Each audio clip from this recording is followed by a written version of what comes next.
नमस्कार, मी गजानन अंधरे. आपण जे पाहतो हे मायवन चॅनल. पाहूया बातमीपत्राने त्या बातमीचा विस्तार. अकोट तालुक्यातील मुळगाव येथे अण्णाभाऊ साठे जयंती साजरी. यांचा आदर्श घेणं आज काळाची गरज.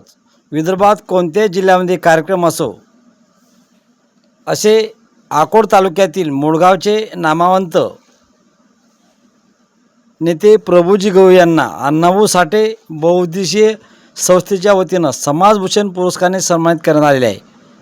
हे सन्मानपत्र अनुसूचित जाती मोर्चांचे एकनाथराव शिंदे गटांचे नेते डॉक्टर रामकृष्ण डोंगरे साहेब व तेल्हारा पोलीस स्टेशनचे ठाणेदार संतोष जिंगडे साहेब यांच्या हस्ते समाजभूषण पुरस्काराने त्यांना सन्मानित करण्यात आलेला आहे.